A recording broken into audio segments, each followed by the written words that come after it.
आप जानते हैं सिविल सर्विस के एग्जाम के लिए एज लिमिट का क्राइटेरिया होता है ना, आप किस उम्र से लेके किस एज से लेके किस एज के बीच में आप एग्जाम दे सकते हैं, इसका एक जो है सिविल सर्विस में रूल है।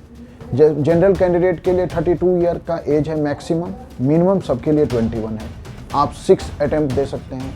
यदि आप ओबीसी में आते हैं, अदर बैकवर्ड कास्ट में, तो आपको 3 ईयर का एज रिलैक्सेशन भी मिलता है और 3 अटेम्प्ट एक्स्ट्रा मिलता है। यदि आप SC ST हैं तो एज में कोई आपको एक्स्ट्रा रिलैक्सेशन नहीं मिलेगा 35 ईयर के एज तक, लेकिन अटेम्प्ट का कोई लिमिट नहीं है। ऐसे ही यदि आप डिफेंस सर्विस में रहे हैं और वहाँ डिसेबल हो गए हैं ड्यूरिंग सर्विस किसी कारण से, तो आप 35 ईयर के एज तक एग्जाम दे सकते हैं। यदि आप हैंडीकैप हैं, फिजिकली हैंडीकैप हैं, तो जनरल और ओबीसी के केस में आप 9 अटेम्प्ट दे सकते हैं और SC ST के केस में कोई लिमिट नहीं है कि आप कितने भी अटेम्प्ट दे सकते हैं। विजुअली जो चैलेंज पर्सन हैं उनके लिए, जो हियरिंग इम्पेयर्ड हैं, जो प्रॉब्लम्स वाले हैं, उनके लिए 42 एज लिमिट है।